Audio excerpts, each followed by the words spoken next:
Good evening. Good evening. How you guys doing out there? This Mike Melton back with From Pain to Purpose podcast.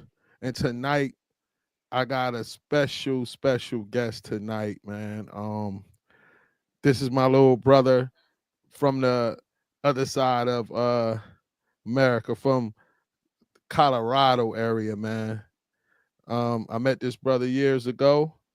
Um, he was my roommate in rehab, and something about, like I said on my video this morning, is something about when you be in rehab with a person and y'all develop that bond because y'all going through the different stages of recovery. You know what I mean? And I met this brother, and we hit it off from that night when we first met, and we was in there together, and we grew, and we got stronger, and we got better. And want to introduce you guys to my little brother Kev.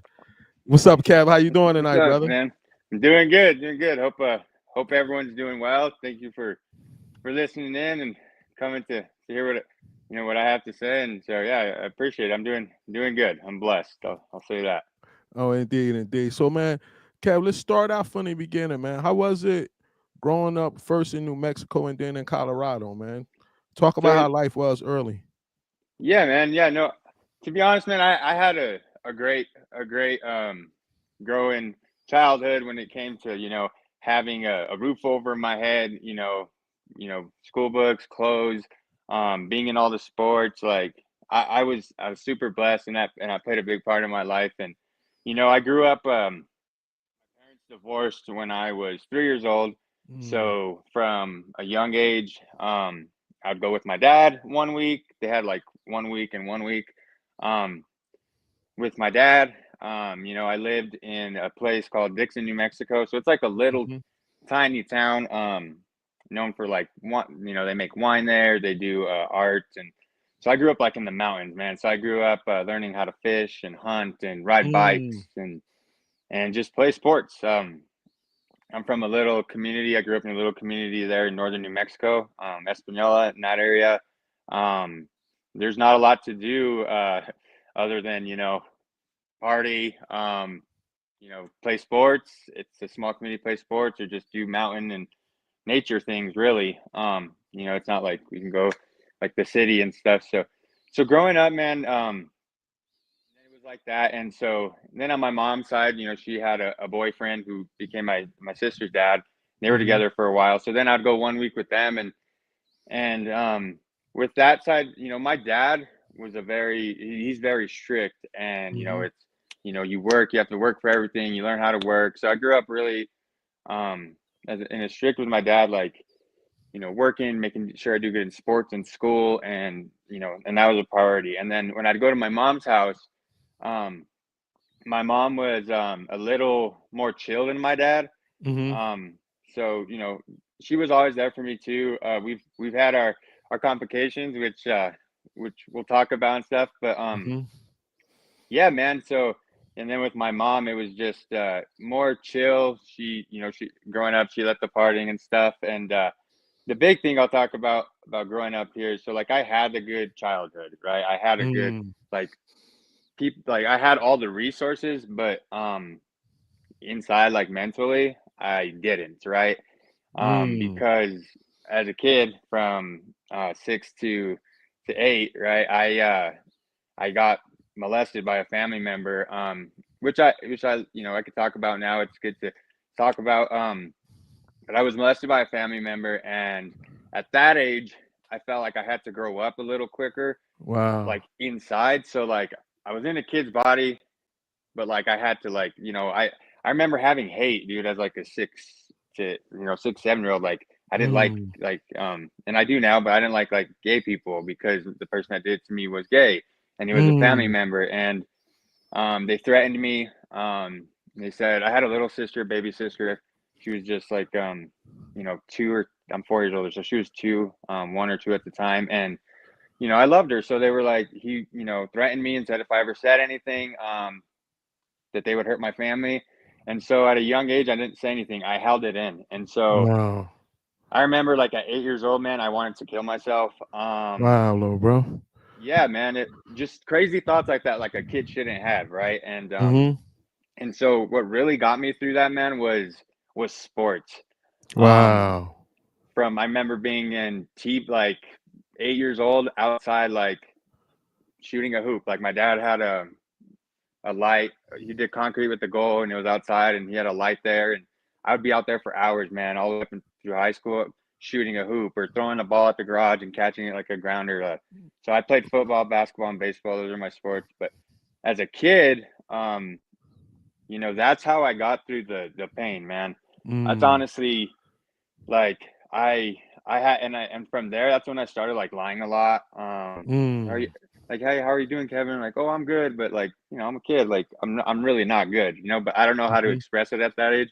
So from Mhm. a very young age, that had a big part to play in my life, and sports got me through it, man. The love for sports, and just I remember watching like I remember from when I was a kid. I loved basketball and I loved Mhm. baseball, and I remember watching Derek Jeter and Uh-huh. early Kobe days, and like Magic and Bird, like just like videos of them like come up, and I fell in love with sports, and so I started doing it more on my own and watching them, and that's still a big part of my life today. Um, Indeed. Indeed. that Indeed. got me through, as a kid. I didn't know how to cope with all that stuff, so sports got me through it, man. um, Sports got me through it until I was able to grow older. Yeah. But Oh, go ahead. yeah, go ahead. Oh, No, but you yeah, can go tell your story. Keep going, brother. man. I'm not gonna like I'm not gonna sit here and say like I didn't have food. I didn't have like my parents beat me up and stuff, because they did not. They were, in my eyes, I felt like they were good parents, and they uh they gave me everything I needed to succeed in life. And like me and my mom had a few issues, and we're gonna talk about it more. But yeah, like I mean, I had everything, man. And just mentally, it was hard for me to express in there. From there, when that happened, my life changed. Like I felt different. Um, Yeah. like around my cousins and playing for holidays, like Yeah. I felt different. I felt like I had to be fake. Like I had to do it. Like people didn't like me for me because that happened, even though they didn't. They know it. Like they didn't know it Wow. happened, but like I had to put on a facade so I wouldn't be like, so they wouldn't know nothing was wrong. So So yeah. during your teenage years, when you got into your teen years, of course, we get into adolescence and stuff like that, and we start noticing the opposite sex and things of that nature. How did that trauma affect you when it came to like wanting to date girls or this or that? Did that have any effect on your life during those years? So yeah, man. Yeah, it did. It really did. Um, I didn't know. So I didn't, like I said, like when that happened to me, I had a strong, and I guess I didn't really know what hate was, but at that time, but I disliked the gay, the gay population, especially men at the time, at a young age. And but I was confused. I also didn't know if I was gay. You know what I mean? Mm. At this time, I hadn't, Yeah. had sexual intercourse or anything with the woman yet, but um, it really messed me up, man. It really messed me up. It caused me to be very insecure. Like when I started talking to girls, like I would get scared or just feel like I was weird. I didn't feel Mm. weird, and then you know, when it finally did happen with the female, and I realized I wasn't, you know, when I wasn't gay, my view switched. So like it was just more, why? How could this happen to me? Why did it happen to me? Mm. Are Mm. all gay people like this? I Mm. didn't know. I mean, I was, now I'm in my teen years and middle school and stuff, and going into high school, and I didn't Mhm. know,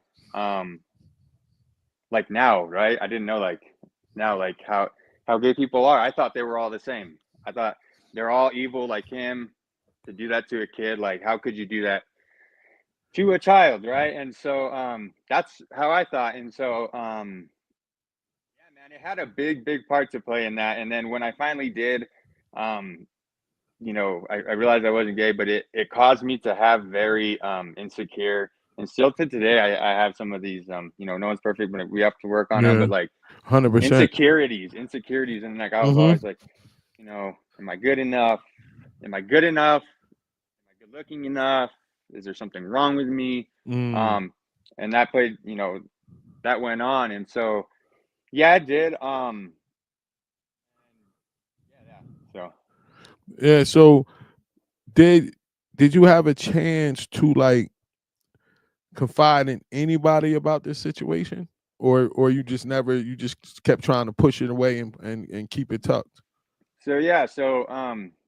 yeah, man. No, so when he told me that he would hurt my family and stuff, it instilled this thing in my memory at a young age where like if I Mm. told the truth, I or someone that I love would get hurt. And so I never said anything, and it ate me. I never said anything until I went to Florida. And I had gone to Mm. multiple rehabs before that. Um and I just wasn't comfortable on saying it. But like that was the thing, and we'll talk about that. But when I opened up about it, I was already what 22 years old, and Yeah, I'm that's when I met 29 now, you. Yeah. right? Yeah, that's So when I met you. Yeah. yeah, Yeah. so that was so I held it in for 14, 15 years and didn't say anything to anyone. No girlfriends, not my mom, not my dad, not my high school sweetheart, or was gonna be my sweetheart, whatever. But didn't say anything to anyone. I kept it in because I didn't want no one to get hurt, and that affected me, man. That affected me. Yeah, I didn't. It gave me trust issues. It gave me trust issues big time, and so, um, yeah, I didn't. From 6 to 22, it was a secret between that person and me. So Wow, brother. I'm sorry you had to experience that, man. yeah, Sorry you had to experience that. So you in high school, you this big multi-sport star doing your thing, man. Sometimes when we go through trauma, like when I went through what I went through, I dove into basketball, the basketball company I was running to really lock in. Did that make you really lock into the sport thing to help you escape all of the stuff you was going on? Because you played everything, bro. Track, yeah, football, baseball, for, basketball. Like, how did yeah, you find the time to really schedule all of this stuff to right, do, man? right, man. Well, so like I said, where I'm from, that's all there is to do, right? And so Uh-huh. I love sports, and so yeah, man, I did. Where I'm from, you can play varsity sports when you're in eighth grade, so like middle Mm-hmm. school, seventh and eighth, and then high Uh-huh. schools. But we're so small and stuff that the school that I went to was so small, you could play in eighth grade. And so I Uh-huh. did. And so I started doing that. And then when I got to high school, I did football. I'd go run. So I did Mm-hmm. cross country and football. I'd run right after school. I'd go running like 3 to 10 miles. Um, it was nothing back then. Like we would Uh-huh. do our training, and then I would go to football, and then I'd play football. And then that was during like the fall, and then in the Uh-huh. winter it would be basketball, and then in the summers it would be, or in the spring it would be baseball, and then in the summer, man, I was doing AAU travel baseball, AAU basketball, travel baseball, football, like in just at the high school, just like the two-a-days, running Uh-huh. all summer to stay in shape. I hated running, but I did, and I was good at it. I just did it to Uh-huh. stay in shape, to be honest. But yeah, man, but that like, I'm gonna say this is, I have an addictive personality. Me too. I didn't Me know too. this at the Me too. right. I Yeah. didn't know this at the time. Um, when I was in there because and also like my family's like, my mom was okay drinking, but like my family's anti-drug, anti that. My dad, I chew tobacco. My dad, I remember when he first caught me chewing tobacco in high school, he treated it like, I got caught with getting a DUI or something. He was so mad Yeah. at me, and Yeah. I kept doing it. But so long story short is like, since I had sports was my drug. Yeah. I That get was it. I my understand. that Yeah. was my addiction because that's the only thing I knew to cope with it. Right. Yep. Yep. Yep. I Yep. couldn't go to anyone. I couldn't go and like, it's not like where I live now. Like I could go to Top Golf or Dave and Buster's, Mhm. just hang out. Like even then, like that's all I had, man, was sports. And so I went hard, man. I gave it all to sports. I developed a passion from watching it to playing it to going to games. My dad, we and my mom, we traveled a lot in the summers and stuff. I was grateful for that.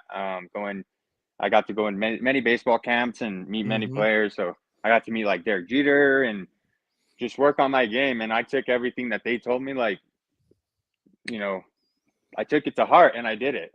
Mhm. In those camps, I progressed at it and I made it my best. And and I did good, man. And in high school, that's all I did.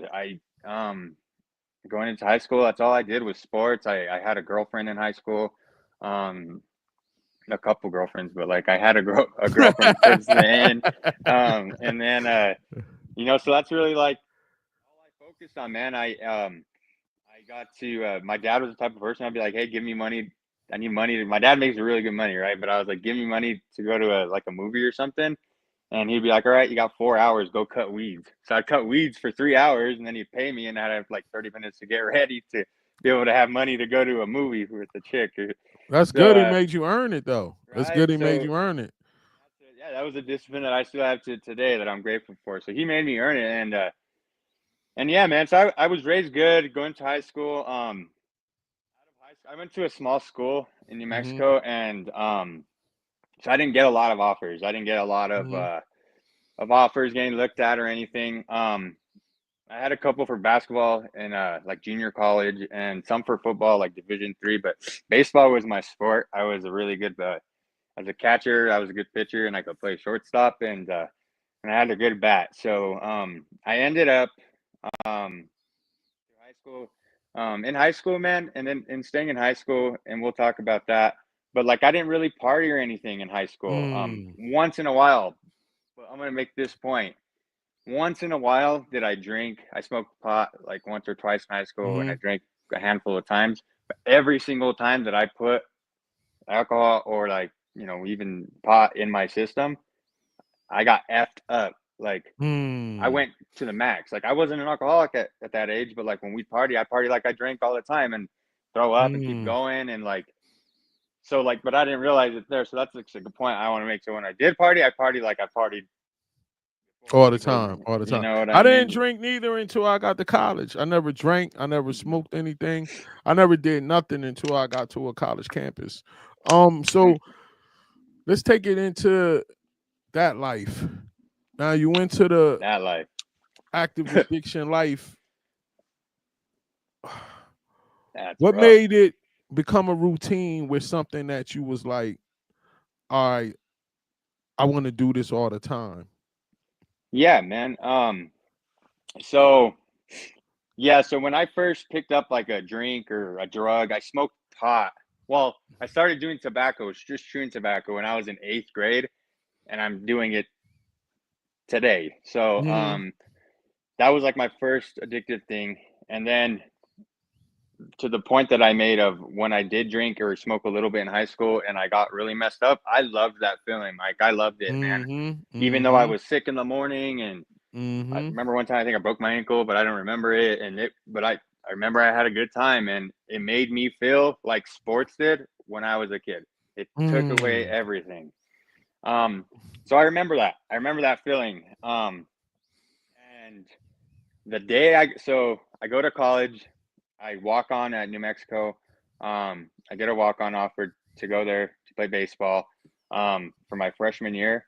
And the moment I get there, I'm excited. The first night there, we're partying like everyone lived like in a little village right there in Albuquerque and New Mexico. And um, I felt cool, man. I felt cool. Like I was a bunch around people. We Mm. were drinking. I felt cool. My parents weren't there. And yeah, I see these guys, man, doing lines of this white stuff in a restroom. I go to use the restroom and I see these guys that I know, well, I met, and they're like, "You want some?" And I'm like, "What is it?" And they're like, "It's cocaine." And I was like, "Oh shit, cocaine!" Like if I do that, it like in my head, I thought like if I did cocaine, it was gonna kill me right away because that's how like my parents instilled it. Like drugs are Uh-huh. that bad. Like you do it once, you're done. Um, and so I was very scared, man, very scared. But I said, "F it," because I was like, I had that little pain in me, and so I said, I'm gonna try it. I did a line, and it was on from there. Mm. It made me feel like Superman. Um, Mm. it made me feel like cocaine made me feel free, man. I had never felt like that in my life. Um, Mm. I was fun.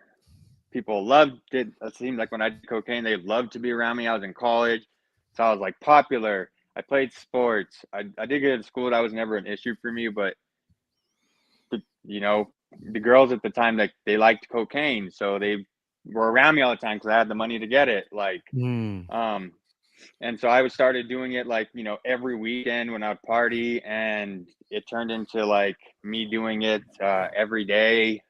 Um, and then I got hurt, and I got hurt that year, and I was out the rest of the season, and I tore my ACL, Mm. and they got me on some Percocets. Wow. And when I was on the Percocets, I loved the way that felt. And so Wow. college, like when you're playing sports, like you can get like, I don't know if people know this, but if you know the right person, you can get like your pills for free from the Wow. trainers, from Yeah. the like, it's easy, right? So like it made my like knee heal up good. I had been in so much pain.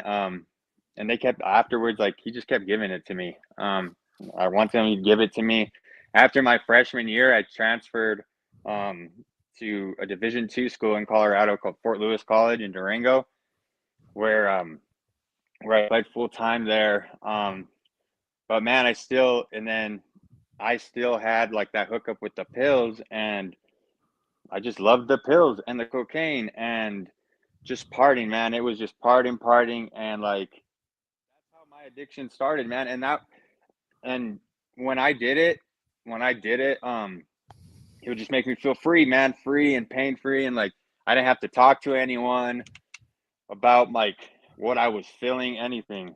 So Mm. it just kept going, man. And then when you get out of college, this is where it goes deep. I'll dive in a little deeper to my addiction, but that's how it started. And then out of college, you can't afford Yeah, the perks have my anymore. hookup anymore, man. Yeah. I don't have my pill hookup anymore, and cocaine is like really expensive, and I want to get high now. It's not like, but at this point, Mike, I'm out of college 4 years. Like, I Yeah. have nothing to show for it, man. I really had nothing to show for it at the time. I felt like everyone went on and moved on with their lives, and I was still like that college kid partying. But everyone's looking at me weird now, not like they used to. Like, Wow. what the hell's going on with Kevin? Like, worried about me, and like, man. So I couldn't afford the pills anymore, and so I got in. I was with well, not a friend really, but I was with a guy one night that I knew, and he was like, I was like, I don't have money for pills, but I have this. And he's like, well, I got this, and it was heroin. I had Wow. never done it in my life, and he had it already like in a thing, and I did. So that night I did heroin, and that's where my heroin addiction started. Um, and I just dabbled in everything from there, like meth, crack. Uh, I remember you told me in rehab. When did yeah, you man. see like when did it hit you like this is a real problem? Um, and so yeah, man. So talking about my addiction, like I remember after like that year, my freshman year, my dad found a rolled up dollar. I went to visit my house or my dad's house, and he found a rolled up dollar bill in my bag. They suspected me doing stuff because I didn't look good, and so he looked in my bag and found a bunch of stuff, and they sent me to rehab in Uh-huh. California. It was like a luxury rehab. I actually started like smoking crack there. Like it was so like Yeah. it wasn't strict or anything at all, and it was just for the money and stuff. And like I kind of like I didn't want it though. I didn't want it. I went to a couple more rehabs before Florida, and I really didn't think I had a problem. Like I would, and then I'd be like, well, I can get over it. I can, you Yeah. know, I'm not gonna smoke heroin today, or I'm not gonna do heroin today, but then I do crack. You know what I mean? Like Yeah. it's just mind games, bro. And then I'm gonna tell a little story here before this is where my moment came in, right? Mhm. My true moment. I'm a Raider fan, so I'm a Raider fan, just all the haters out there. Um, but the closest thing to football for us growing up was in Denver, and it was the Broncos. And my dad had season tickets, and so since like '93, that's in Old Mile High. I remember going there and Yeah. shake. Yeah. And so I remember, dude, going to games with my dad. Like those are like my best memories. And I've always wanted to live in Denver, be in Denver. I have it tattooed on me now. And Denver was just always a special place to me. I ended up finishing college there. Um, I played 4 years of baseball, but did that. And then Denver's always been a special place to me because my dad taking me there. So I've seen it grow and I've grown with it. And, um, and so coming back to this story, I was living in a place called Fort Collins, Colorado. Um, I was in a rehab there. I got out. I was in a halfway house. I was working. I was doing really good. Um, and then I met this, girl. I'm not gonna blame it on her or anything, but she was also in, she has a problem as well, and or had a problem as well, and it just wasn't a good. Yeah. It wasn't a good connection at the time, and that caused me to have a lot of stress. It's not her fault, but I took it upon myself I remember to, her. I remember her. I remember you yeah. telling me about She her. broke my window with the ski boot. Yeah, there's a lot of crazy. Yeah, she thought I was cheating on her, and I wasn't. I was just trying to leave, and she broke my window with a ski boot and went to jail. And then I bailed her out, and then she I beat me up remember in the that. I remember outback parking lot. Yeah, yeah.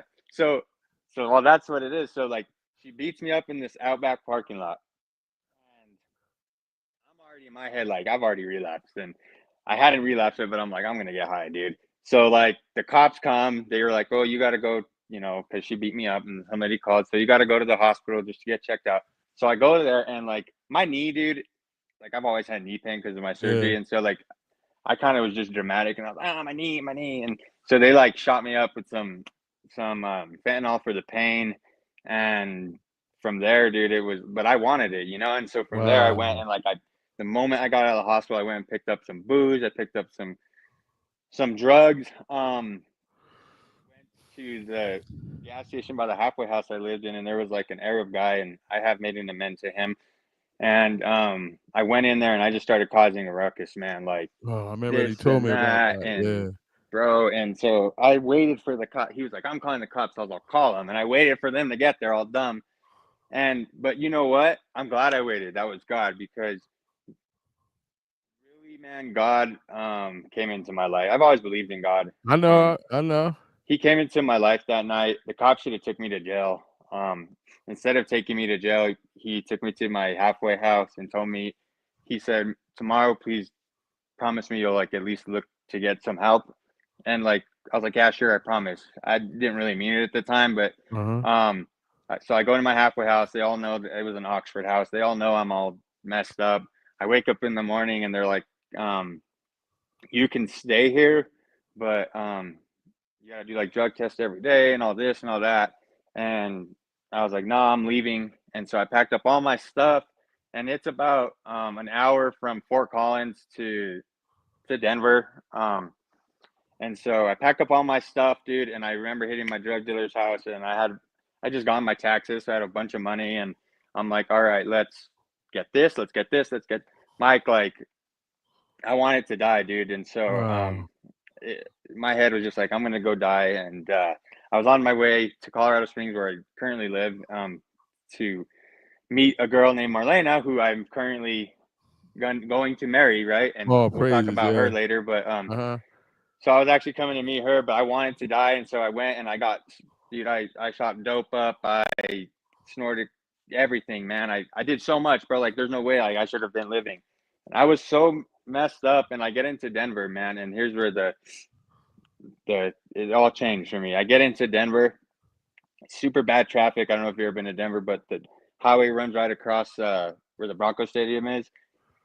And when you get stuck on the highway, there's a perfect spot you have to get stuck on for a little bit, like a dead stop, to look into the stadium where you see my dad's season ticket seats.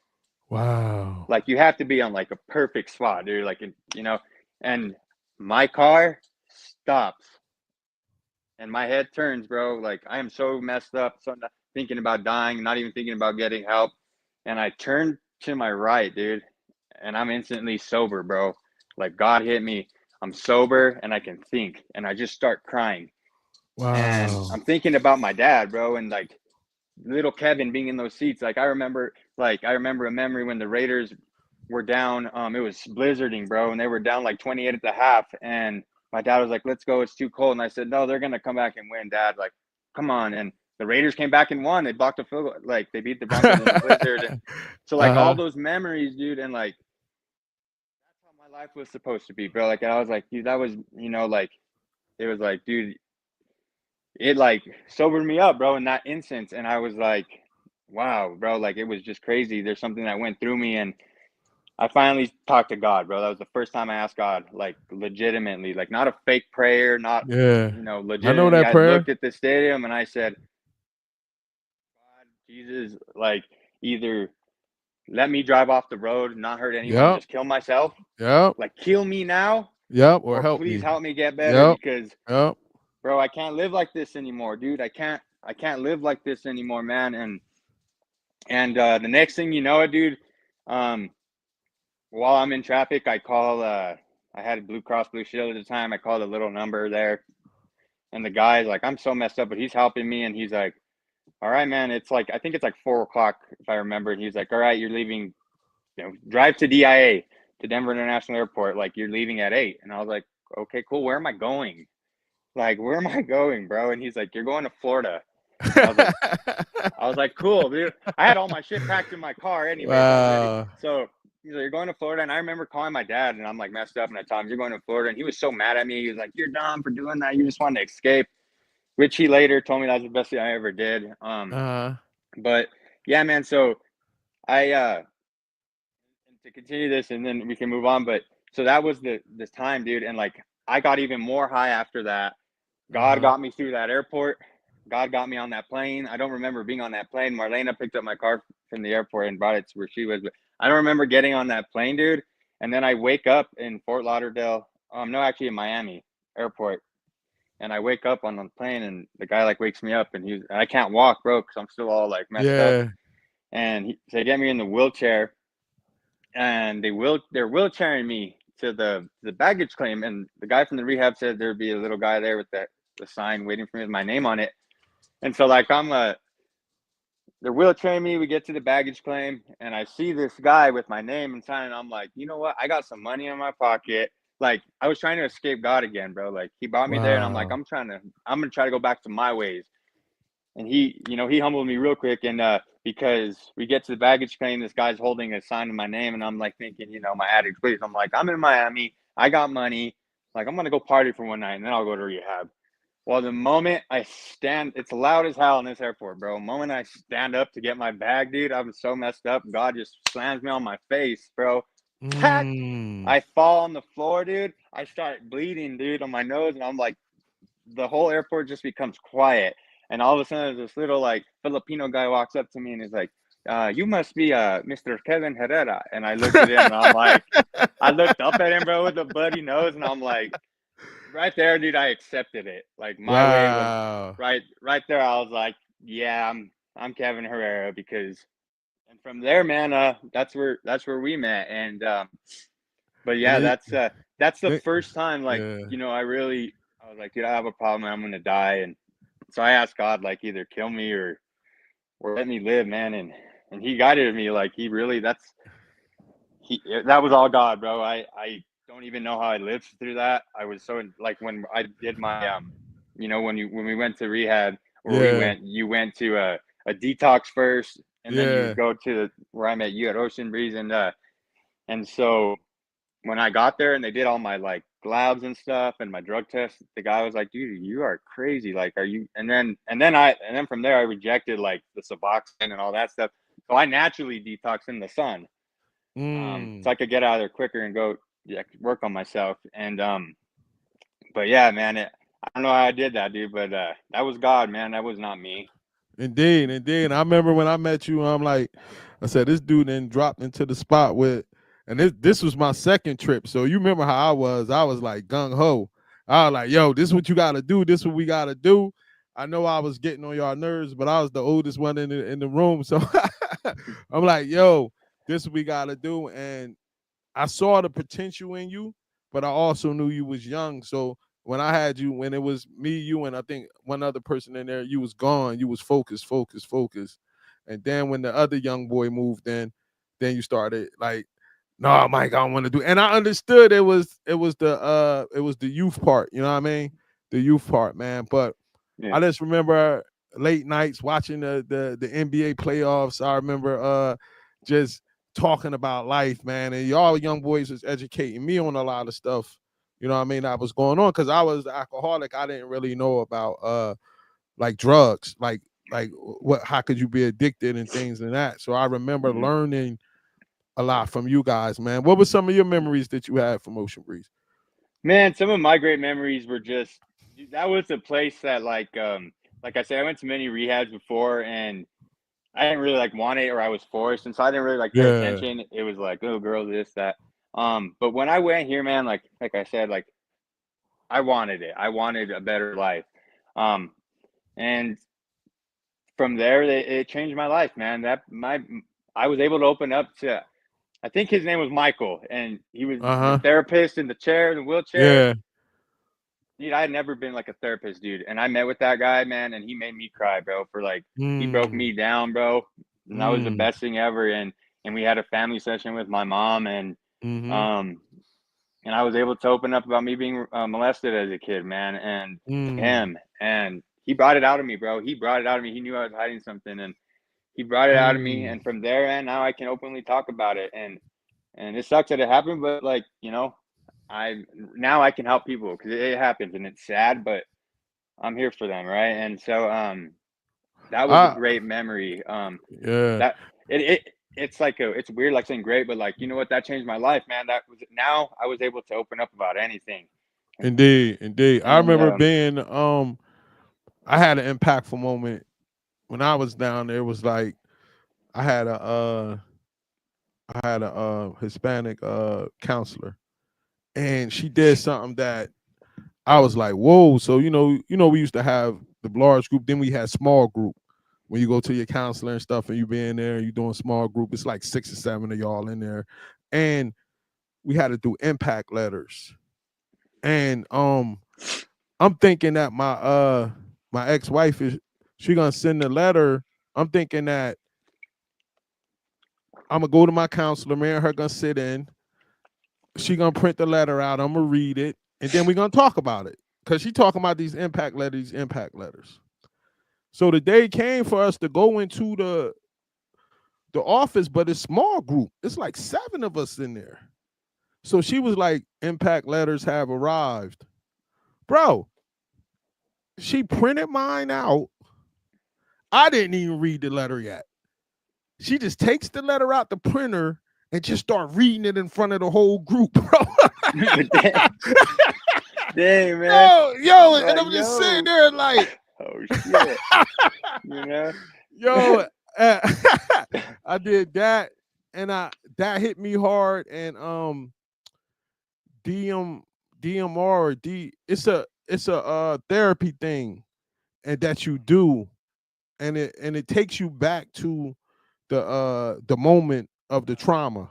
EMDR. Yeah, And they I put the did that, electrodes on your bro. head and Yeah, and then they yeah. put them things in your hands, Hmm. bro. I did that.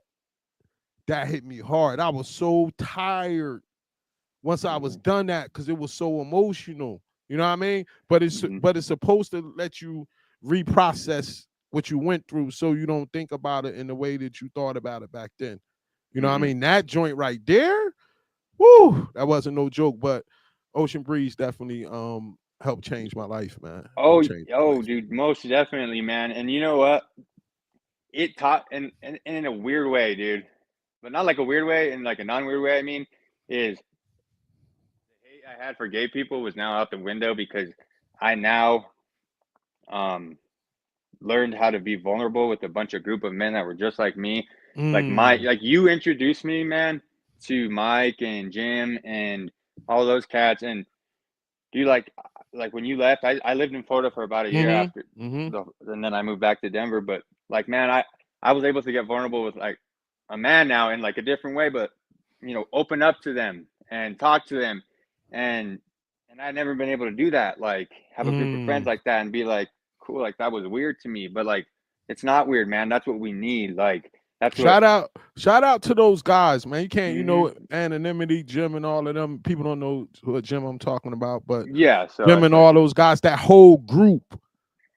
Once Jose connected me with them, then I Hmm. had told you about them, and it just bubbled up. I was so blessed when they took me through that back to basic group, and that's when I did my steps. But that Yep. whole group of brothers And down there, man, really yeah, helped we would change my life, we would man. meet at the gazebo by the Yep, ocean and just yep, go over the steps, yep, yep, and read. And yep. man, that really that's where like the steps really became a big part of my life, and I used them, and that's where they really like sunk in, because I like read the book before and like did a little bit of Mm-hmm. steps, but I fully went through like 3 full times with those dudes, and it just really cleansed me, man. It really it brought me in touch with God, Mm-hmm. um a little bit more than what I used to be. I used to have like a love-hate relationship with him, because like, why would you let that happen to a kid? And then why would you Mm-hmm. let me like Mm-hmm. be on drugs and shooting up behind, like, this was, I was supposed to be something, right? I was like, I was, people like from my town, people thought I was gonna be an engineer or a baseball player, like, Mm-hmm. and I didn't end up being any of that. But um that's where like I was finally like okay with myself. It taught me how to be okay with a group of people, men, women. Um and I grew up a lot from Florida, man. I didn't like completely save me, but you know what? It Mm-hmm. put that foundation there. And like I like Mm-hmm. to use this ideology. I like to use this like thing like a house. So like a house, right? You have to have a foundation, then your material, you build your house, you plan it out what you want in there, and then you get to work, Mm-hmm. you build it, and then, but you always have to keep like tuning it up, because like Mm-hmm. a gutter will fall off or the chimney or some AC will break, but like, so you always have to, and that's how I like look at my life. And that from right there, man, that was my foundation. I didn't have a Mm-hmm. foundation before that. Like I would try to Mm-hmm. build my house and it would just crumble, and I'm like, why the hell? But it wasn't it's because I didn't have a foundation. So like they built me a very, very strong foundation down in Florida. And then I felt like it was yeah, man, that was just a great time for me. Like that was my memories with Ocean Breeze. Just I had good memories, bad memories that were good, like, Yeah. opening up about my stuff. And I remember the what's the name, man? What you had something going on where you got sick and I had to stick you with the what was My that thing? EpiPen. Oh yeah, I remember my EpiPen. Yeah, man, I was scared. I'm like, what's going on with him? What's you was like, Yeah. stick me with it, stick me with the pen, stick me with the pen. And I was like, yo, what are you talking about? Then you gave it to me or whatever. And Boom. then I remember they had took you to the hospital, man. Like, Yeah, I had I an ain't know allergic what was react. going on then, bro. I'm allergic to oranges and peaches, and so I had something that I guess had that in there, and I just remember it hitting me, man. Like I'll be real, bro. When you have an allergic reaction, either your feet or your genital parts like burn like hell, man, and then your whole body Wow. just starts to. And I remember that, and I was like, Mike, do it, dude, because I was like freaking out. And so, yeah, it's just a adrenaline thing, EpiPen. Yeah, I remember that. That's a crazy memory. And And then staying I up was and worried about you because they had to take you to that hospital, and, mhm, and you was in there for like a day or two, and I was like, yo, what's with Cav at? What's going on with him? yeah, I definitely remember that night, okay, bro. Like that was yeah, crazy, man. they had Did, to yeah. take all Now that stuff out. now the kid that was your roommate, then that was in your particular room. Did he pass away? Um, so, man, I I I, I don't want to say for sure, but the last time I heard from a couple people that he did. Um, Wow, man. Wow. I talked to him a couple of times after that, and just sometimes, man, like people, it's not that like, and I try to help everyone, man, now, and like, Uh-huh. but just sometimes they just don't want to hear it, dude. Like Yeah. once you start Yeah. talking like the truth, Yeah. they ask for help, and then you're like, all right, well, I'm here to help. Like I'm not like they ask you for money and stuff. I'm not gonna. I'm gonna help you spiritually. Like you Yeah. know what I mean. Let me Yeah. help, and then they don't want it, and it's hard to get to them, man. You know it, and you know how that is. You can't make anyone want this. You have At to all. At all. You you gotta have want to it. want it, man. And so At all. like You gotta want it. once you What start talking yeah. the journey with them, they or no the truth, man. The the reality of this, then they don't like to hear that.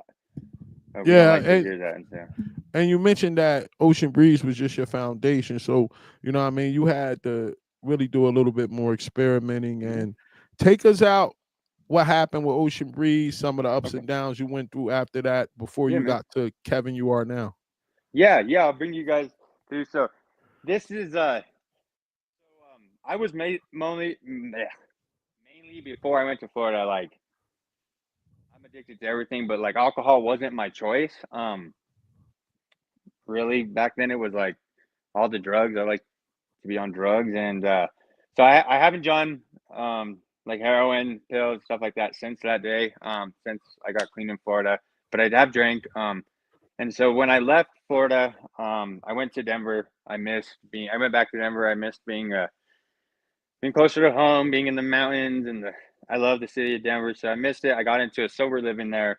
I stayed clean for a while, man. I did really good. I worked at a rehab. I was a house manager. I sponsored people. Um, I met, I reconnected with a female from back in New Mexico that I'd known, Uh-huh. since we were young, and I ended up like helping her when she was in like a tough spot with alcohol, and we ended up getting in a relationship too quick. We got in a relationship too quick. I was driving back and forth from New Mexico. I had my own apartment, got a dog. Man, I was doing really good. I bought a car. I I I w- remember. I was fine. I was doing good. I mean, I was working at the rehab, and so it was great, man. It was all recovery. My whole life was recovery. Still lived at the halfway or sober living in Denver, and so I was going back and forth with her, and then me being me, I've always like loved I wanted to always feel loved, man. Like I never felt like I got that as a kid. So I always wanted love, and so I got really attached to her, and I dated her, everything, and then I asked her to marry me. I wasn't really, and no disrespect at all, but I just wasn't thinking right at the time, and I was clean. Facts, facts. I was Yeah. clean, dude, and so I dropped like my whole life for this girl. I moved back to New Mexico. And a month later, I was out. We were not together anymore. I started. We would fight a lot. Very verbally abusive towards me. I was probably verbally abusive towards her as well. But like what I remember, like she was just, yeah, man. It was always about like her family and stuff, and like so, I got stressed out, man. I was like, well, I've never had a problem with drinking, and in New Mexico they sell shooters at the gas station, like you could just go and get that. And so I started drinking, man. I liked Fireball. I started drinking that Fireball, and it went from you know to like 2 or 3 shooters a day to after a month, bro. I was probably drinking like a fifth a day. Yeah, Um, that's what I ended up at a fifth a day. Yeah. but it's a different, and this I was telling you the other day, man. And so during this time, and then I'll get into that. I'll just tell a story part, and then I'll get into that. But yeah, during this time, so it was all new for me, man. I didn't have anything I had in Denver anymore, no recovery, none of that, and so I just kept drinking, and I moved to Albuquerque. I got a few different jobs here and there. Kept drinking, got back into to doing some coke once in a while when I drank. Um, and but Mike, it was weird, dude. Like a lot of stuff, bro. I got a DUI. Um, Mm. I got a DUI. I went to jail. I was fighting all the time. I was in and out of abusive relationships. Um, it was rough, man. I uh I got back to that feeling, bro, of not giving a fuck. Sorry for my Wow. language, but it's Yeah. true. I got back to that feeling of not giving a fuck, and I went back, dude. But it was a different type of addiction. It was a different type of feeling. Like I could go to work every day. Yeah. Functioning. I See. still look Yeah. good. Like, well, you saw, I could Yeah. go to work. And people really didn't know, man. They could sound me once in a while, but like inside, bro, I was dying, man. I was dying. And Mm. so I get the DUI, and I'm partying, man, crazy. I'm not showing up for work sometimes. Like, I'll be fine, but like, I don't want to go to work. Like, it just turned a mess, man. It turned a mess, and I got diabetes. I Mm. was it was just it was bad, man. And I'll tell you this story. Um, what really got me is, and a lot of people don't know this one, but one night I was out drinking. I didn't like to drink in front of people. Um, I like to drink on my own and closet drinker, man. I didn't want people to think, and I would buy Yeah. a bunch of the little shooters because in my head Mm. I'd be like, oh man, if I drink like 12 of those damn things a day, but in my head I'm like, oh, it's not that much because the damn bottle is so small. Uh-huh. I did all that. But then it equates to a fifth, man. People are 100%. I like, did why all, don't you and know? I And knew that I would get a box of Ciroc of them because I knew that it equal a fifth, but it's like $20 cheaper than the actual bottle. So Yeah, and then I didn't feel like I was slamming it all weird, you yeah, know. 100%, 100%, 100%. Um, so so going back into that, man, but it brought the devil, man. It was the devil, bro. It came Wow. back in me, and bro, I was not me again, dude. I was an asshole to people. I wasn't the happy-go-lucky Kevin that people like. I was an asshole. I used people. I Mm, started getting back in that mindset, man. And then so then we'll go into like where I am now. mhm, It's mhm, gonna like fade into it. So the woman I'm with now, I've known her since I was in big part of my life. I've known mhm, her since I was in 8th grade, and she's in 7th grade. She's a year younger than me. I met her at a middle school basketball tournament. She went to another school. Um, she was taking scoreboard, and I broke my arm and everything. So she met me when I broke my arm that game, everything, and so at a young age. So she's known me since then, and like from there, it was like meant to be. She knew someone that went to school with me. They gave her my number, and then from there, we always had like that little love, like haha through high school and stuff relationship, and I didn't know how important it was until like I got into my addiction. But like this girl has been mm, there for me through everything. mm. She's my best friend. She's the love of my life. I always knew I wanted to be with her. It was just I was so messed up, man. Like, yep, there she is. It was so messed up that I didn't want to like hurt her, dude. Like, because I had before, like I would try to be in a You know what's relationship with her. crazy? You know what's crazy? When I was looking through the pictures to find the get my timeline together, I saw a picture that looked like her when y'all was so young. But I was like, No, that's my cousin.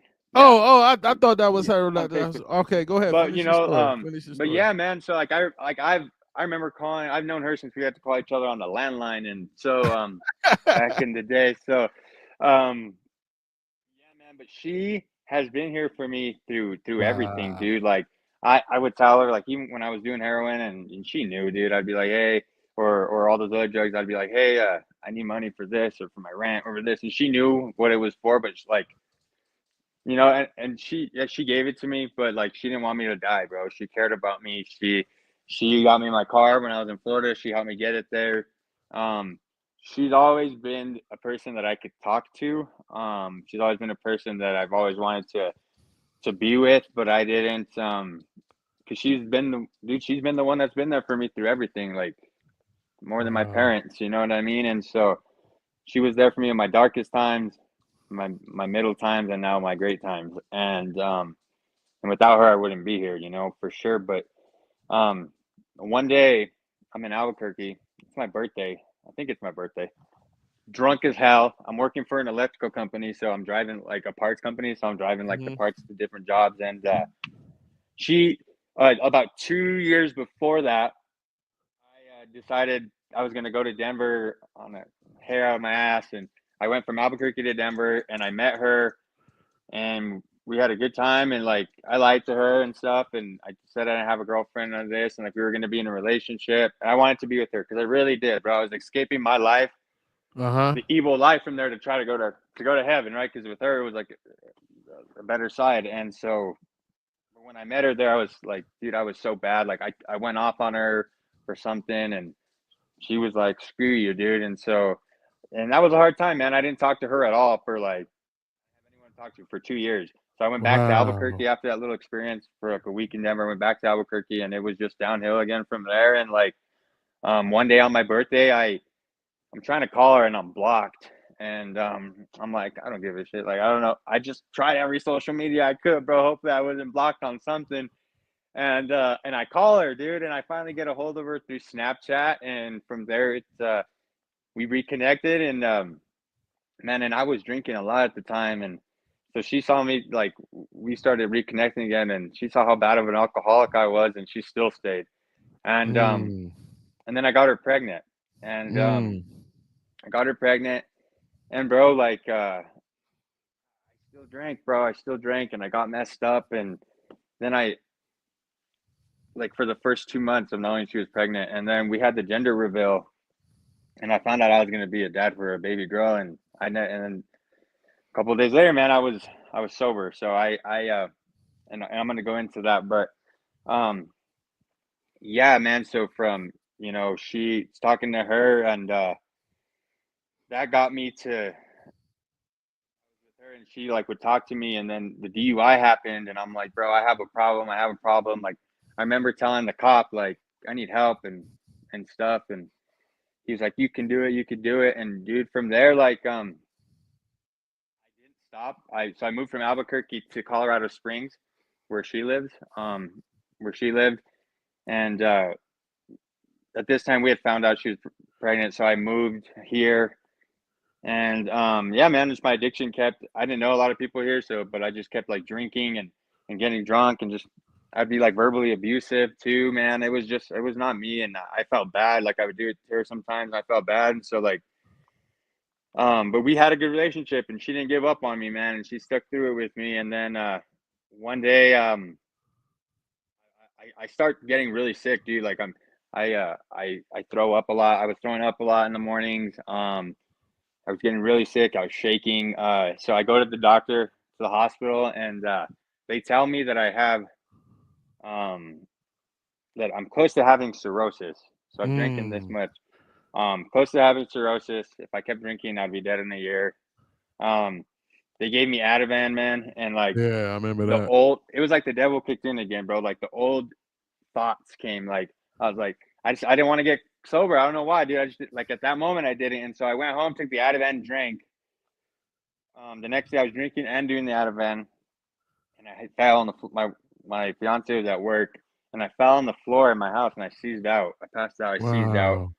and I woke up to my dog, bro. Who we could go into a bunch of different stories. Who else I love to death because she was there for me. She saved my life, my dog, and she's licking my face, man. She's licking my face, and I wake up and I call her, and I'm like, so she calls the ambulance to come get me. I fall and like get a boot at the hospital. Like I'm a mess, bro. And um, the doctor tells me the same thing, bro. And at this point, I found out that I was having a girl, that I was gonna be a Wow. girl dad. And dude, so once he told me that again, man, I really like sunk in that God feeling, like he like that chilling and my body came in me, and I was like, bro, if I keep drinking, like he told me, the doctor told me straight up, he was like, you keep drinking, you will be dead in a year. Wow. Um, and because you're drinking so much, and like you're sick, dude. And I'm like, all right. I was like, this time I told him, can you give me some Ativan just for my withdrawals? And I promised the doctor right there that I wasn't going to drink again. And then that I wasn't the next day. And then, so then we get out of the hospital that night, Mike, and Marlene was looking at me. You could tell she's like, she doesn't know what to do. She said she probably is expecting me to die too. And, everything going in her head, like, I'm going to raise this kid by myself. But she was gonna wait with me till it was time to go, and I looked at her, and that night we got in the car on the way home, and I said, "Do me a favor." I said, "Can you stop me at the store, get me two shooters, two double shooters, because it was like nighttime now, and I was like shaking a lot, and I was like, give me two double shooters, and I promise when I wake up tomorrow, I won't drink ever again. I promise." Like that was like I didn't want to do it anymore, and so yeah, man, I woke up the next day and I took my Ativan for 2 days so I wouldn't withdraw Yeah, from the Caesar. Yeah. from my seizures, and Yeah. I've been sober since, man. I'm coming up on 2 years. All praises, Yeah, man. brother. All And praises. so my daughter's never seen me put a drug or a drop of liquor in my body. There she is. Look at her. Yeah. And like and so my daughter, going into her, man, and this is purpose. I love that word because I never knew what my purpose in life was, Mike. Even after Wow. Florida, like I was a good ball player. I didn't play in the MLB. I didn't like my sports didn't help anyone. It helped me. Um, Mhm. I didn't become an engineer or an architect or any of that. You know what I mean. But I'm not rich, and I'm okay today, Mike. And I want to say this: I'm okay today. Like financially, I get by. I have a car. I have a house. I'm set, man. I don't need to be rich with money and stuff, but I'm rich Mhm. with love Uh-huh. and God, bro. I'm rich. I'm rich with love and praise right now, dude. And Indeed. in my Indeed. life today, and he brought this beautiful little girl into my life, man. That's my purpose, dude. I didn't know. She's awesome. I didn't know That's dope, man. how good of a dad I was gonna be. I was worried. To be honest with you, I was worried, and I'm not trying to float my own boat, but bro, that's my purpose. I am the best dad, bro. I'm a great dad. Bro. I wake up every morning. I get to see her smile. I get to work from home, so I get to most of the time I work from home, so I get to watch, hang out with my daughter. I'm blessed to hang out with her and watch her grow and do all her little funny things. And I'm happily getting married, and I have a great relationship. Oh, that's what I'm talking about. Yeah, man, I'm gonna be getting married, and I have a great relationship today, dude, with her. And it's not the best. It's not perfect. It's not perfect. Like we have our arguments and we fight, and I'll tell you, like a lot of the times, Mike, it's because of me still, because of my like insecurities, man, and like sometimes I just want too much attention, and sometimes Mm. like we have a daughter now, so like she has to give her more attention, and sometimes I get jealous, bro. It's not like Yeah, just that's how we are in recovery as alcoholics. I and I'm know. like, well, I know. look at me, bro, I know. and so it causes little fights now, but dude, like I never saw myself to be where I'm at today. I I I feel like I'm more religious now too, man. So I'm gonna get baptized here Oh, soon. praises to the Most High, man. You, Yes, you. sir. How old are you, man? 29, man. Yeah, I Oh just my, turned. yo, you are so Yeah, advanced than me, bro. Like my mind was yeah, so clouded and so worldly at 29, bro. Like at yeah, 29, like I was just still acting like I was 18. You get what I'm saying? Like the in terms of wanting to do what I wanted to do, exactly. immature decisions. Right. The fact that you know so much about yourself at 29, the transparency you showing at 29. You know what I mean? About what happened to you early in your life, being able to talk about that. You know what I mean? And I want you to keep going because Mm-hmm. this this purpose thing is going to get more. And then once you tap into um carrying that cross of not a physical cross, but that cross of what you shared earlier, when you go out there and you start talking to in rehabs to men and you start talking to young boys and you're able to talk about that, you're going to show them the power of God and how he got you through that. And because you will be surprised how so many of them went through the same thing. And you're going to Right. show them that they could get through it, that Yeah. God could bring them through it. And I Like that's your didn't testimony. Go ahead. Go ahead. exactly, brother. Exactly. No, you hit the nail on the head there. And God, dude, like God and Jesus, like I that's my higher power. And so like whatever, Mm, whatever you hmm. believe in, I love it. I love it. But for anyone out there that like is an addiction or even it's not as an addiction and they're just struggling with stress or with their health or with anything, man, you don't like I'm there for you, but we can't do get through it alone, right? And so All um facts. and the only way I was able to get through, man, I didn't even do any of this. I didn't get sober. Me God neither. Me neither. saved me, baby. Yeah, And I yeah, appreciate that. God, yeah. if I wanted to do it my way, I'd be high right now. And so Yep, yep, that's just the way yep. it works. Yeah, And all so facts. like All God, facts. man, I every day I wake up and I just say thank you to him for giving me another a day here with my Me family. too. Me Um too. I was never baptized as a kid because my parents had different religions and they couldn't figure it out. And so if I never even wanted to get baptized. I was like, yeah, I'm old, man. It doesn't matter Yeah. really. But now it does to me. And like so like God saved my life, man. I give all the glory to him and his son and yeah, man, it's been a journey, bro. It's been a life. I didn't think I would live this life, but I love my it. I purpose. love So it. now I know why my purpose is, and it's still more to go. But I feel like God put me on this earth to be a dad, bro. There I you didn't feel go, any brother. purpose, and I didn't feel a purpose really before that, man. To be Wow. honest, inside, like what I would always say, why am I here on earth, bro? Like just kill me. Like why am I here on earth, bro? What am Yeah. I doing? I'm just Yeah. being a menace, dude. I'm Yeah. just causing drama and Yeah. freaking over here on the I streets. got I got one more thing I want to touch on that I remember from rehab, man. Your relationship with her, man. Yeah, man. Like I remember your phone calls. I remember like you was a mama, like a mama's boy. Like your your relationship, man. Talk to me about like your relationship and where it's at now, man. Yeah, man. So I'll be honest. My mom, I blamed her for I blamed her a lot of my times for getting raped as a kid. Uh-huh. With I felt like she knew, and maybe she did, and maybe she didn't. I still don't know for today, but she said she didn't, but that's fine. And but like I always thought, like, oh, you didn't do anything about it. Like you somehow knew, but you didn't do anything about it. And so I had a resentment towards my mom for many years, and I would use my mom though, like so, because I knew my mom was like the cool one and the party one, and like, but I was bad too. So like me and my mom both had our faults, and we would fight a lot.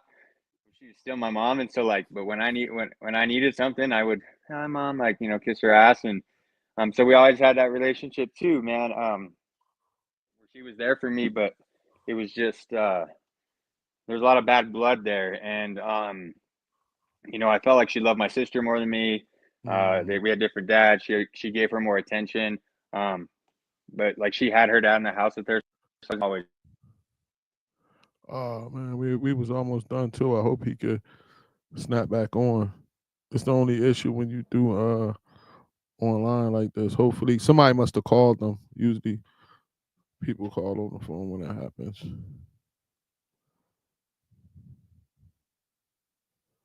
Yeah, hopefully he probably gonna pop right back in.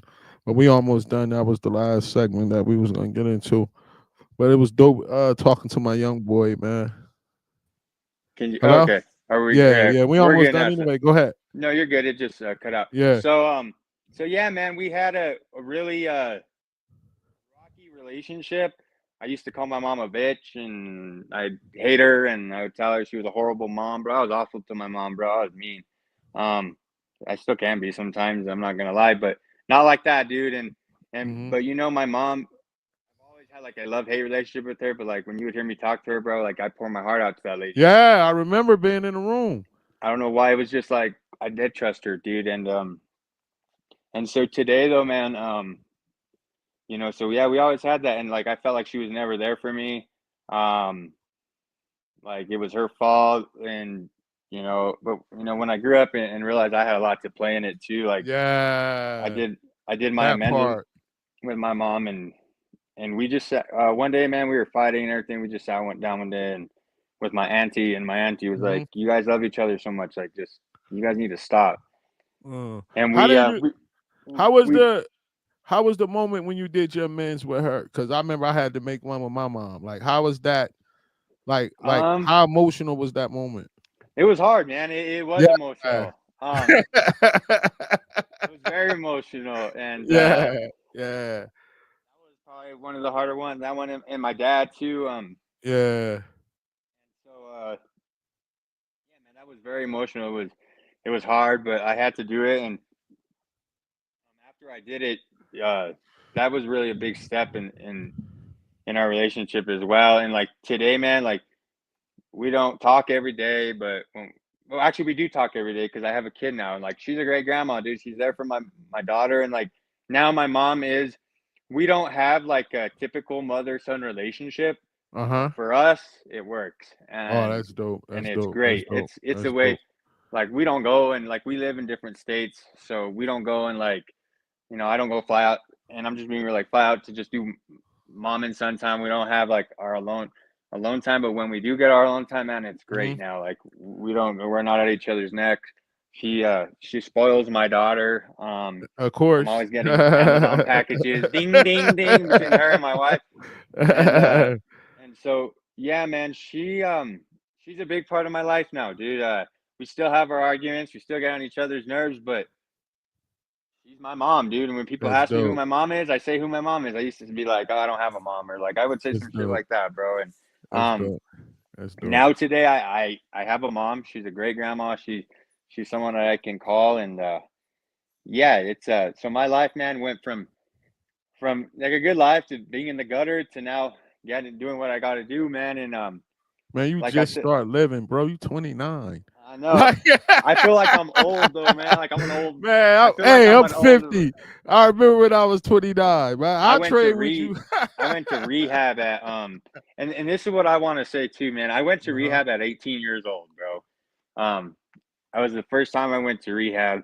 Um, I've been to 7 rehabs, at 6 rehabs. Florida was the last one. Um, this last time I didn't. I knew the foundation. I was able to go into the rooms and do it not on my own, but with them.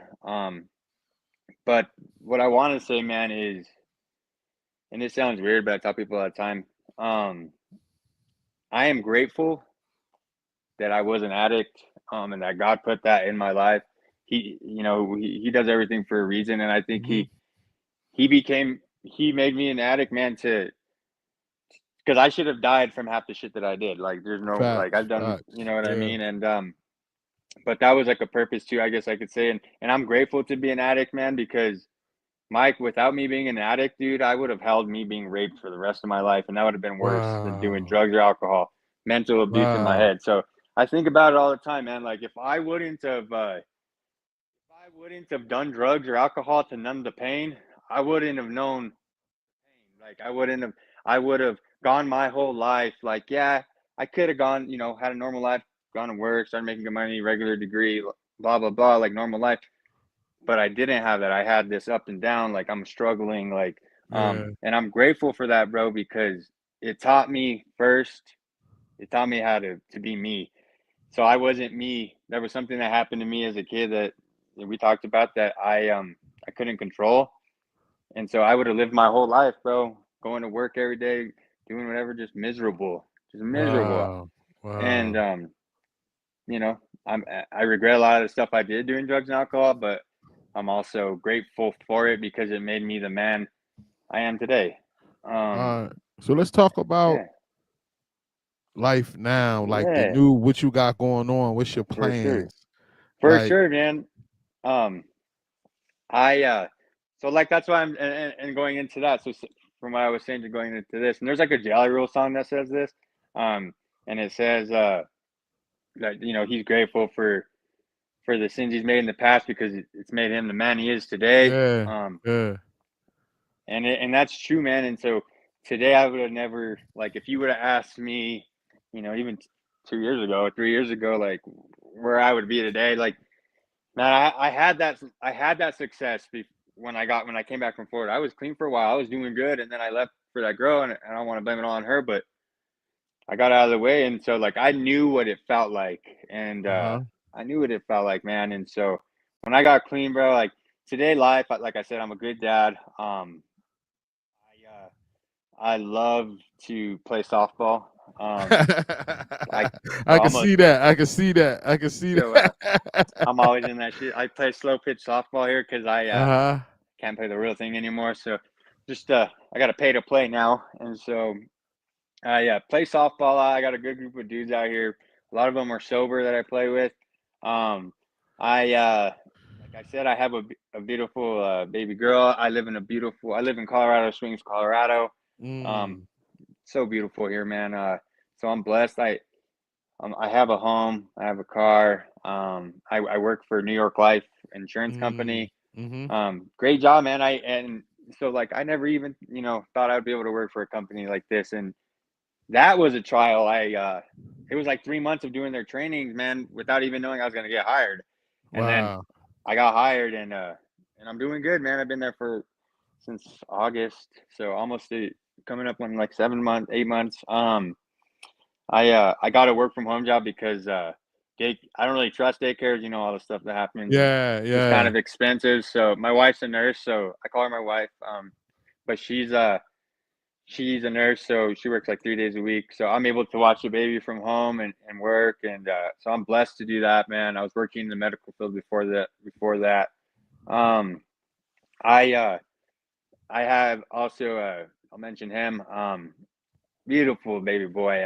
He's my nephew, but he's like a son to me, Wow. man. I love him. It's Marlena's sister's son. So our Wow. babies are. So my sister had a baby in December. My other Uh-huh. nephew, and then my sister-in-law, who's like a sister to me, she had her kid in March 3rd, so 2 days after me, and then my daughter was born April 24th. So they're all That's dope. And so with that little boy,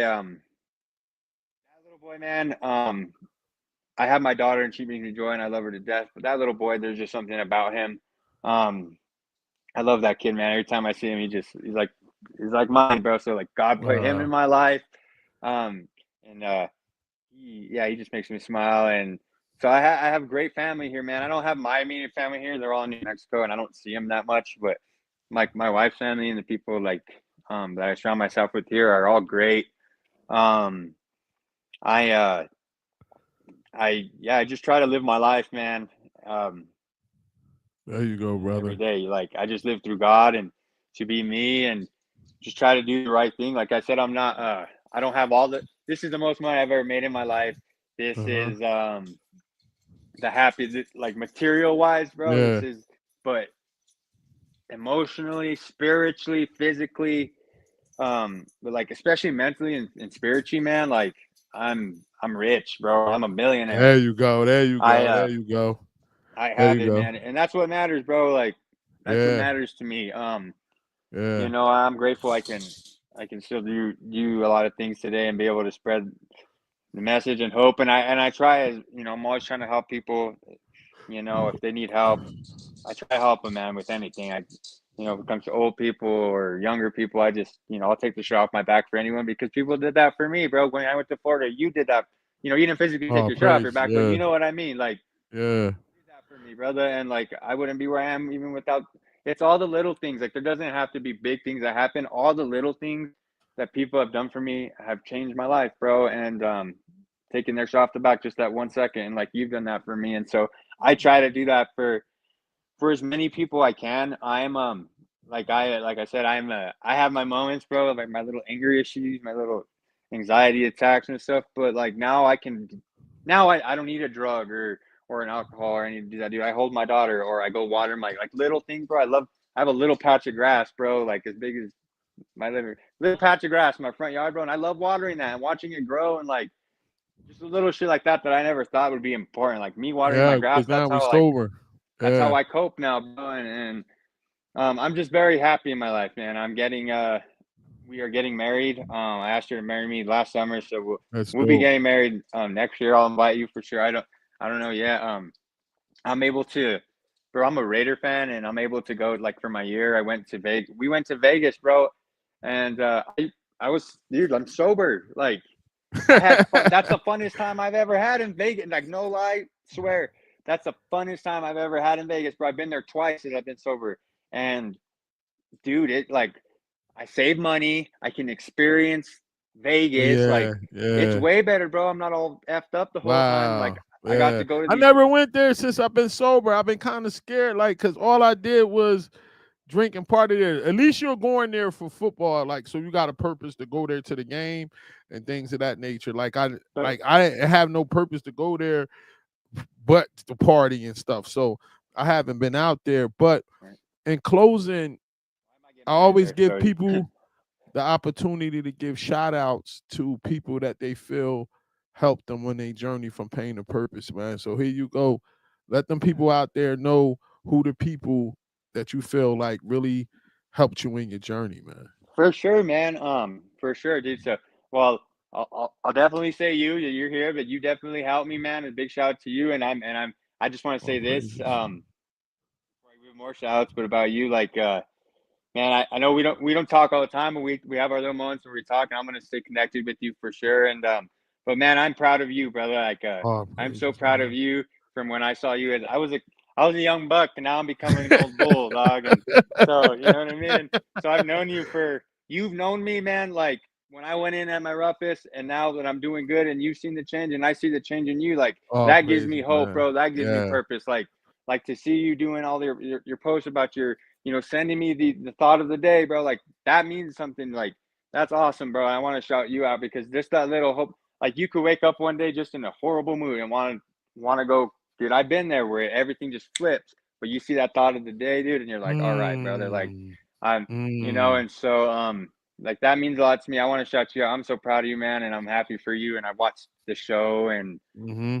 that's yeah, man. I was like, that's my roommate, bro. But shout out, but, shout out to you. I also want to like I want to shout out like my sport, like dude, it's weird, but like Derek Jeter, growing up, bro, he got me. Derek Jeter and Larry Bird, watching them and Carmelo Anthony, watching them like with the way they do their thing, they just love the game, bro. And Kobe, like they just love the game, and it was more than a Wow. game to them; it was their life. And so, like that's a shout out to them because I got a lot of that instilled into me, like Wow. that That's hard dope. work ethic Uh-huh. and to show love for something so much. And so shout out to them. Shout out to my mom. I love my mom, and my beautiful future wife.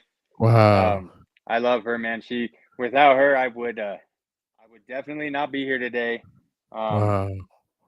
tell her she'll probably see this later, but I love her to death, man. I know sometimes I can be hard and difficult to deal with. I am an addict.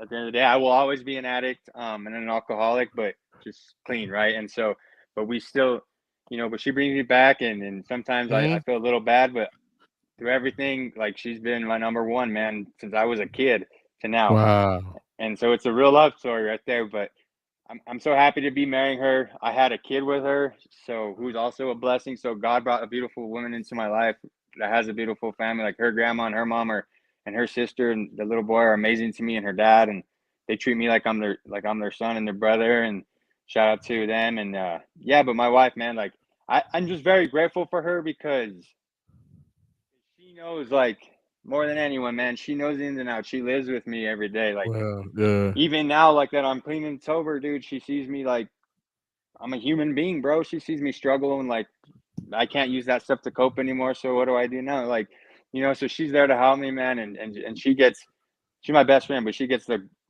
bad end of it, end of the stick Yeah. sometimes too. And, So and with you saying that, and I want you to pass this message to her, hmm and because it's something I learned the second time I was in rehab. What you're going through now is called pause, post-acute withdrawal syndrome. So we do so much damage to our brains from drugs and alcohol that it takes between 18 months and 2 years for our brains to go back to like it was before we ever used. So it's going to be days that you're going to get up, you're going to feel good, you're going to feel rejuvenated, you're going to be psyched up for recovery. Then the next day you're going to get up and you're going to be like, I hate this life. Then it's going to go hour to hour, then it'll go minute to minute, and your mood is going to keep going up and down because that's what we used to do to our brain. When we changed our mood. So just because we stopped taking the drugs or the alcohol, your brain is like, yo, right, bro, I'm used to moving. You get what I'm saying? But as right, you go, it took me about 2 years for my brain to start settling down. And now and then it stopped jumping.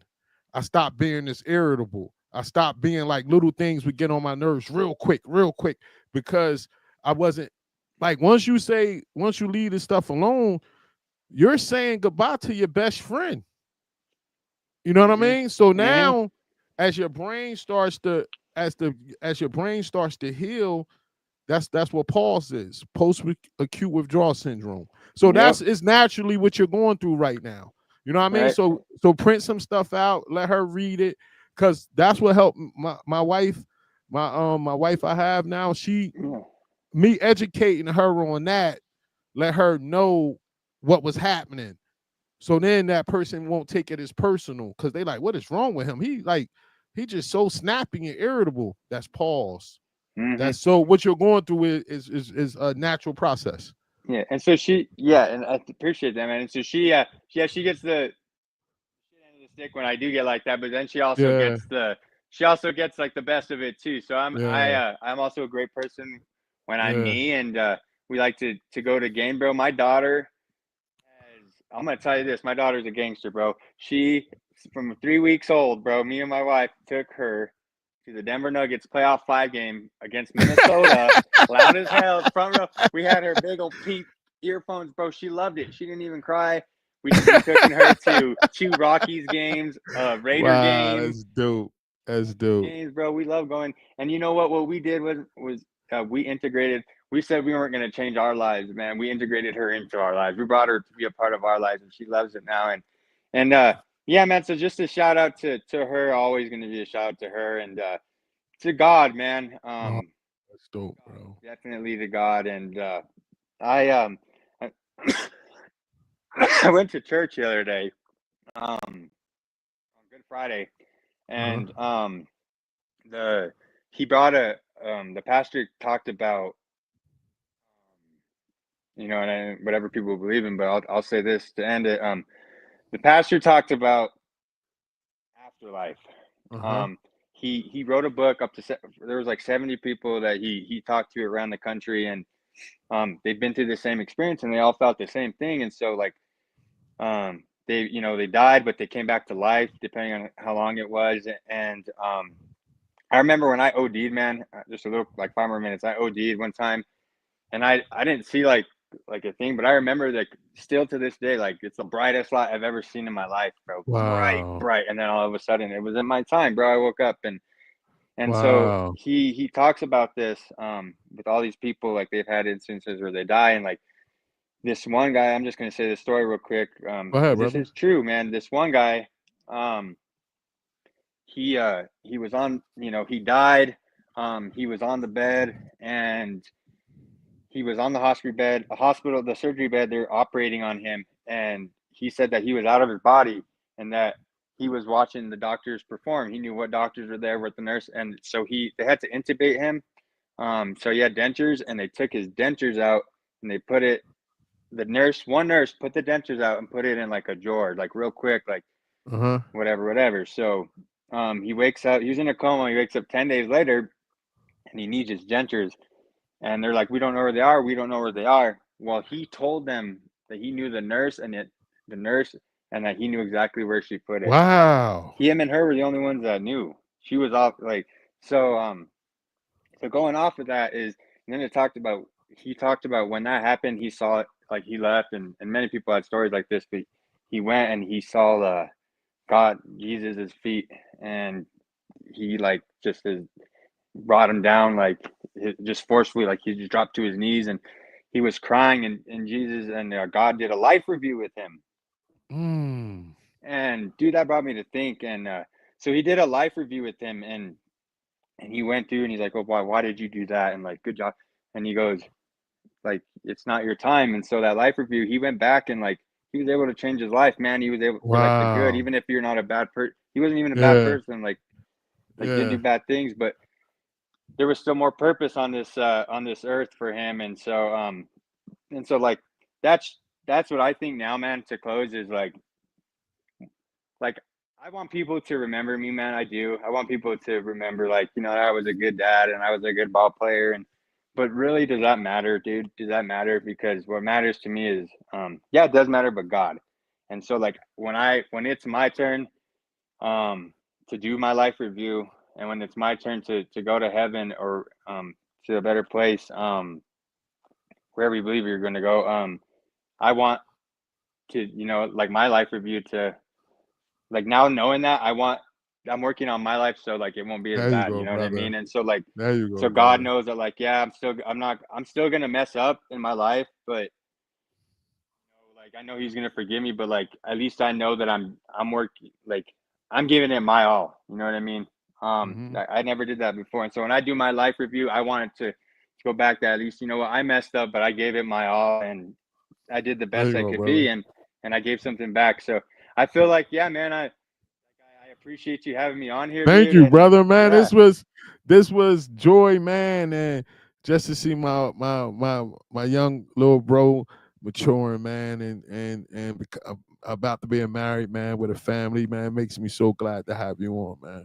So I'm gonna yes, stay in sir. touch, Kev. I'm gonna send you the the final YouTube joint for this, and then I'm gonna be posting highlights from this like crazy. You probably gonna get tired of them, bro. So Hey, man, do whatever you want, man, and anyone uh-huh. out there, if you ever, I know everyone has their own story. I hope mine helped. It's just, don't give up, man. Wow, Don't brother. give up. If you ever need someone to talk to, hit me up. My name's Kevin Herrera. Hit me up on Facebook. Message me. I'm always willing to. I like to talk, dude. So I love talking to them. So like, and I have ADHD, so I'm always around moving. So if you want to talk to me, man, I love to talk and help people. And and it helps me. So Yeah, yeah, so yeah. yeah, man, open up, don't be scared. We all love you. God loves you. I love you, Mike. Thank you, I brother. love you too, I'm so Kev, happy man. for you, man. All right, man. All right, take care, brother. You too. Bye. All right. Wow, man, it was good to holler at him, the young buck, man. I'm so proud of him doing his thing. Um, it was a good night. Tune in tomorrow night. Me and Most High willing, me and the brothers are gonna be on step 10 on our 12 steps to the Most High. And next week we look to have another guest on from Pain to Purpose. So enjoy the rest of your night. Shalom.